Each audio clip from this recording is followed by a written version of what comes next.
Сәлем достар, менің каналыма қош келдіңіздер. Бүгін сіздермен осындай әдемі сырға жасаймыз. Өте оңай жасалынады.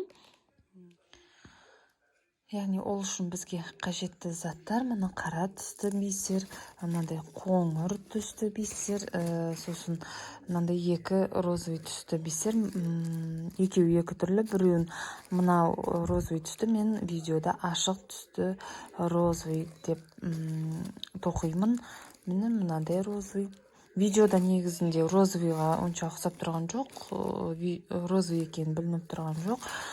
Сосын бізге бисердің инесі және мен лескада тоқимын, қайшы және мынадай сырғаның басын ілетін өзінің темірлі болады, оны білесіздер. Осындай темірі қажет міне. Яғни бізге осы заттар қажет. Егер дайын болсаңыздар, онда бастайық. Ал достар, мына мен лескадан инемізді өткізіп жібімізді сабақтап алдым.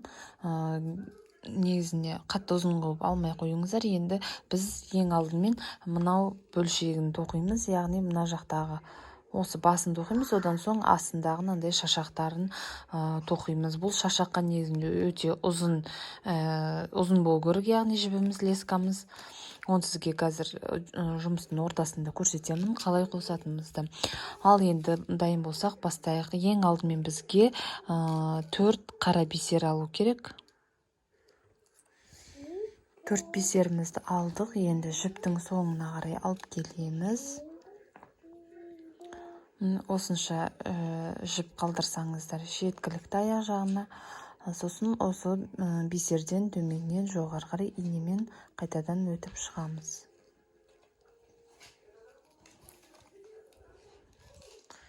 Өтіп шықтық. Енді бізге қатар жасау керек, яғни столбик болып осылай тігінен тұру керек. Енді мына бисерден қайтадан мына жіп мына бисерден шығып тұр. Енді мына екі бисерден жоғары қарай шығамыз. Кішкене өзінің формасына келу үшін, яғни. Мінекей. Енді мына бисерден қайтадан төмен қарай шығамыз. Тартамыз. Мінекей, яғни бізде осымен екі столбик дайын тұр. Енді ары қарай жалғастырамыз. Ол үшін бізге тағы да екі қара бисер алу керек. Екі қара бисер алдым. Жоғарыдан төмен қарай мына бисерден өткіземіз.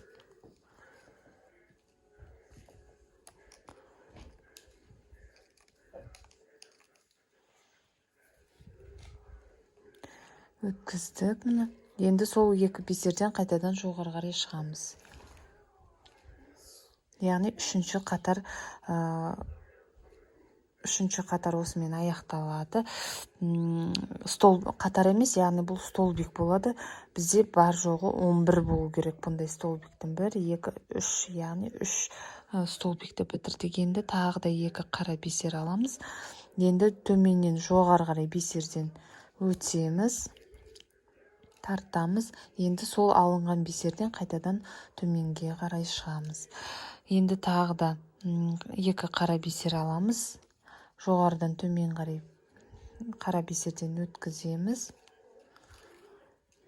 Енді сол бисерден, екі бисерден қайтадан жоғары қарай шығамыз. Яғни бізде 5 столбик болды. Енді тағы екі қара бисер аламыз. Төменнен жоғары қарай өткіземіз. Енді сол бисерден қайтадан төмен қарай түсеміз. Енді екі қара бисер аламыз тағы да.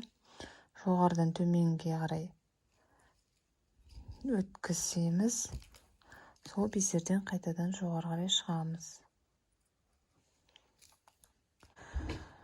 Міне енді біз 7 столбик жасап болдық. Енді ары қарай жалғастырамыз. Екі қара бисер аламыз. Төменнен жоғары қарай шығамыз. Сол қара бисерден төменге қарай өтеміз. Ары қарай жалғастырамыз. Тағы екі қара бисер аламыз. Жоғарыдан төменге қарай өтеміз.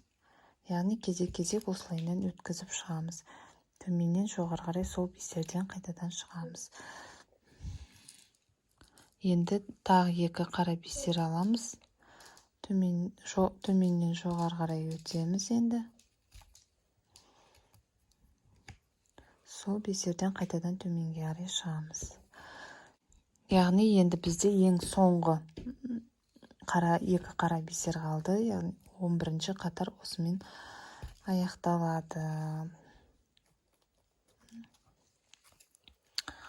Міне біздің бірінші қатар осымен аяқталды. 11 столбиктен тұрады.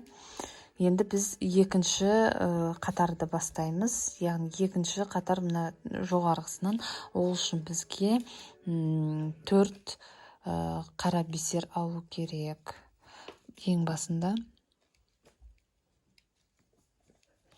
міне 4 қара бисер алдық. Мен осылайынан тоқтаған едік. Енді бұлай бұрып алам жұмысты. Мынау бірінші емес, екінші тұрған жіптің ортасынан міне осылайынан өткіземіз 4 қара бисерді. Мынау бірінші 2 бисерден, қара бисерден өткіземіз жоғары қарай. Тартамыз. Енді мына жанда қара бисерден шығамыз. Төменге қарай. Енді мына бисерден жаңағы қайтадан жоғары қарай шығамыз. Тартамыз. Міне өзінің формасына келді міне. Енді ары қарай бізде бұл қатардың бәрі қара бисер, яғни 2 қара бисерден алып өтеміз аяғына дейін. 2 қара бисер алдым.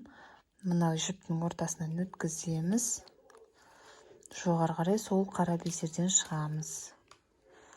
Тартамыз. Ары қарай жалғастырамыз. Тағы да 2 қара бисер аламыз. Мына жіптің ортасынан өткіземіз осылайынан. Енді сол қара бисерден жоғары қарай шығамыз. Тағы да 2 қара бисер аламыз. Мына жіптің ортасынан өткіземіз. Яғни достар, ары қарай өздеріңіз жасайсыздар. Яғни қара бисерді алып өтіп, келесі қатар жасауды көрсетемін. Яғни өздеріңіз осылай қара бисерді алып өтесіздер. Ал достар, міне бұл қатарды да аяқтап шықтық. Енді бізде 3-ші қатарды бастау керек. Ол үшін жұмысты осылай бұрып аламын. Және 4 қара бисерден бастаймыз әдеттегідей. 4 қара бисерді алдым міне. Мына бірінші емес, екінші тұрған жіптің ортасынан өткіземіз. 2 қара бисерден жоғары қарай осылайына шығамыз.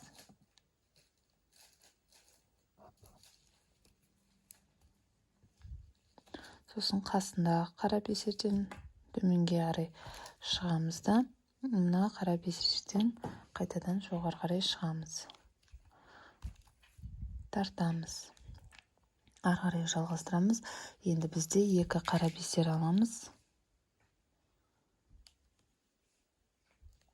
2 қара бисер алдық.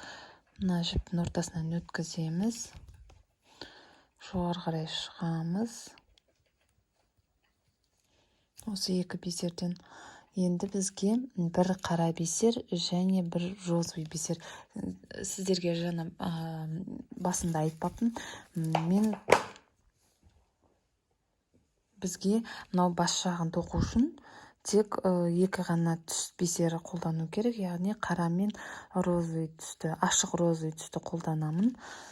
Мына видеода бұл түсті ашық розовый деп айтамын. Осы ашық розовый бисерден 1 бисер аламыз. Яғни 1 қара, 1 розовый бисер алдық. Енді мына жіптің ортасынан өткіземіз. Жоғары қарай сол бисерден шығамыз.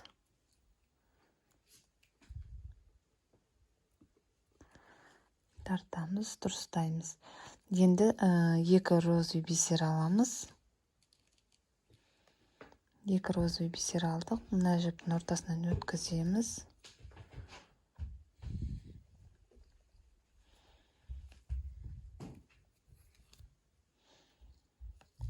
Жоғары қарай сол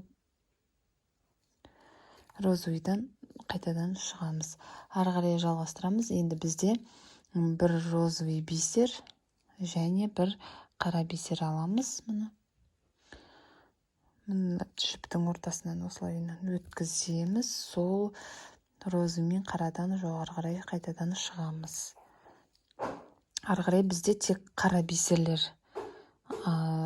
аламыз, яғни екі қара бисер алдық. Мына жіптің ортасынан өткіземіз. Сол екі қара бисерден қайтадан жоғары қарай шығамыз. Тағы да екі қара бисер аламыз. Мына жіптің ортасынан өткіземіз. Жоғары қарай сол қара бисерден қайтадан шығамыз. Енді екі қара бисер аламыз тағы да. Мына жіптің ортасынан өткіземіз. Жоғары қарай сол қара бисерден қайтадан жоғары қарай шығамыз.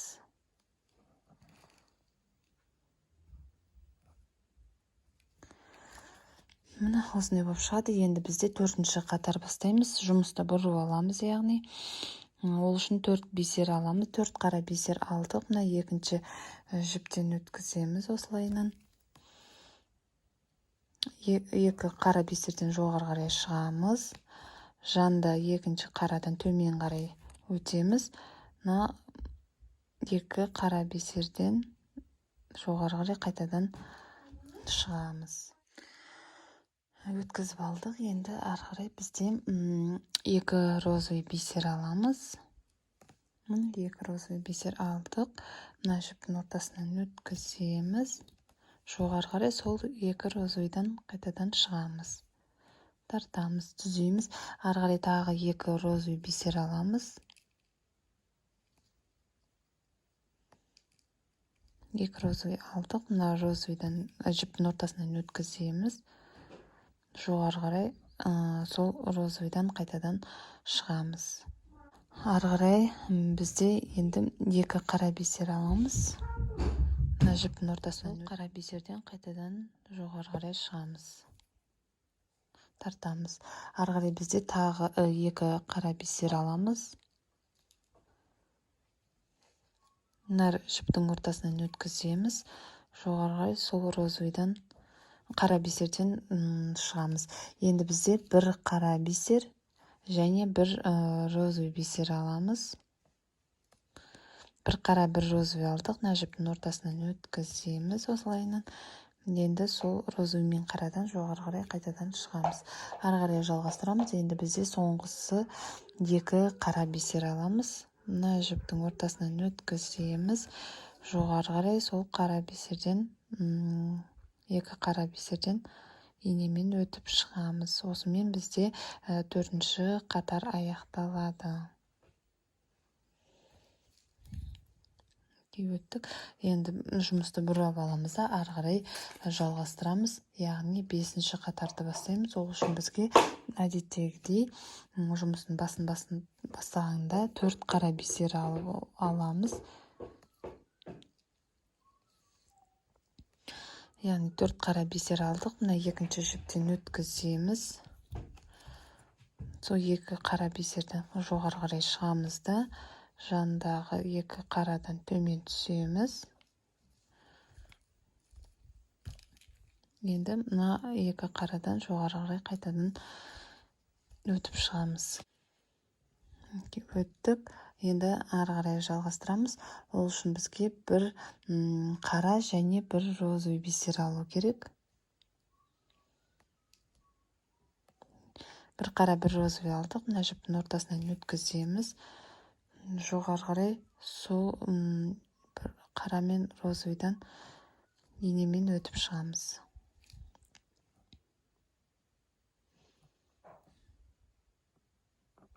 Жалғастырамыз. Енді бізде екі розовый бисер аламыз. Екі розовый алдық. Мына жіптің ортасынан өткіземіз. Жоғары қарай сол розовый бисерден қайтадан шығамыз. Тартамыз. Енді бір қара және бір розовый бисер аламыз.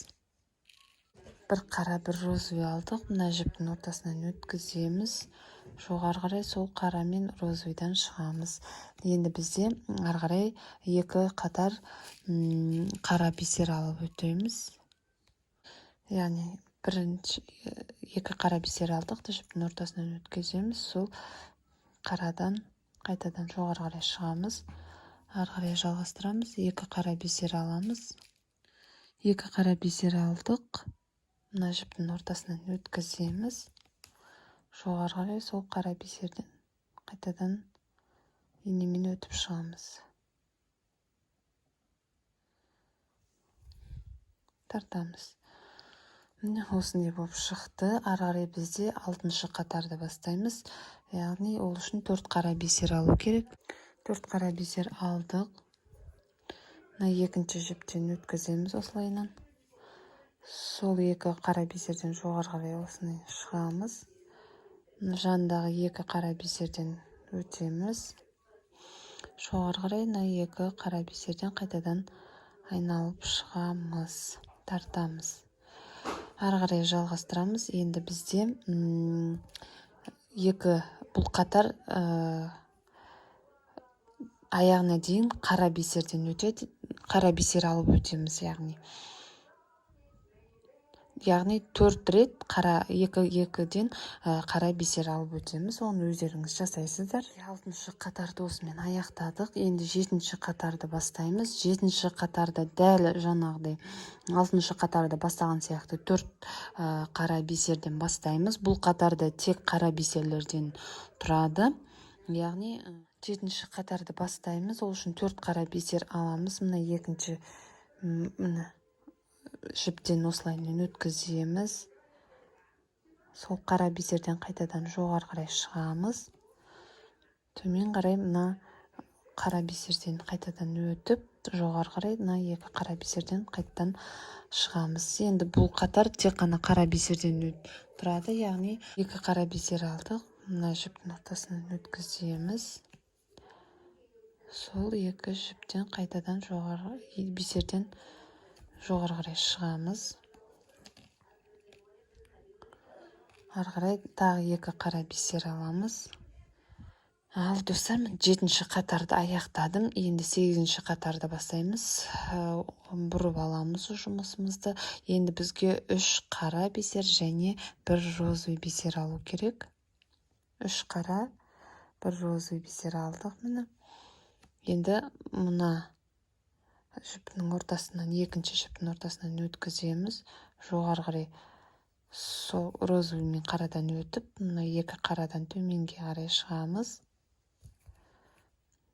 Енді қайтадан жоғары қарай осы екі бисерден шығамыз. Ары қарай бізде енді екі қатарынан 2 столбик қара бисер алып өтеміз. Яғни ары қарай тек қана қара бисерді алып отырамыз. 2 қара бисер алдық. Мына жіптің ортасынан өткіземіз. Сол қара бисерден қайтадан жоғары қарай шығамыз. Енді тағы да 2 қара бисер аламыз. Мына жіптің ортасынан өткіземіз осылайынан. Сол қара бисерден жоғары қарай қайтадан шығамыз.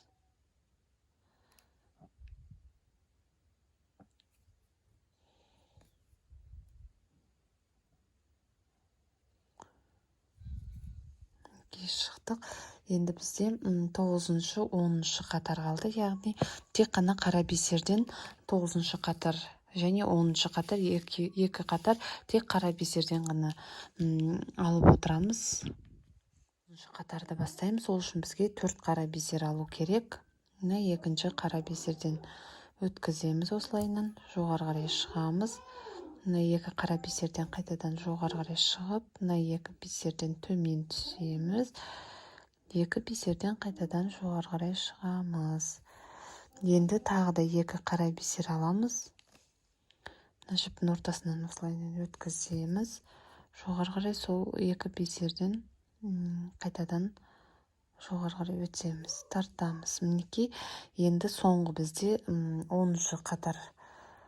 Ол үшін бізге 4 қара бисер алу керек. Сонымен жұмысымыз аяқталады. 4 қара бисер алдық.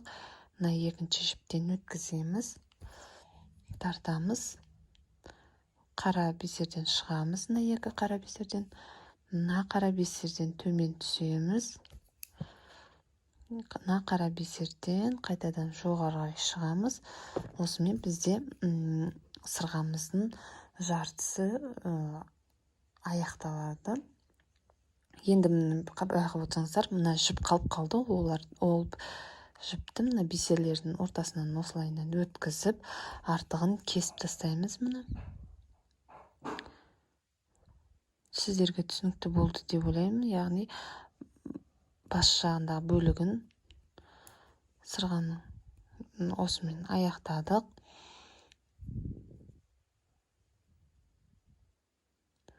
Осылайынан бисерлерден өтіп шығамыз. Ортасына бірде-бір бисер қалдырмаңыздар.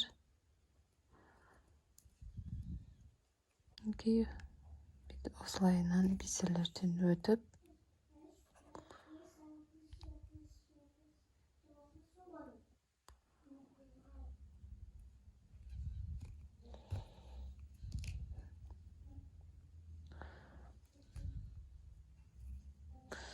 өтіп шықтық. Енді артығын қайшымен кесіп тастаймыз.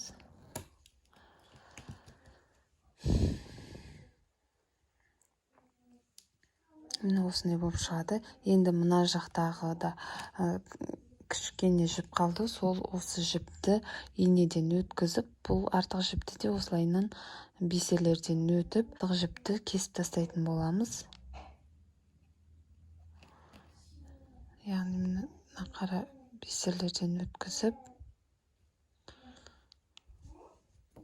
қазір бізге жұмыс барысында кедергі болмас үшін осылайынан бисерлерден өткізіп, артық жіптерді кесіп тастаймыз. Осымен біздің бірінші бөлім бітеді.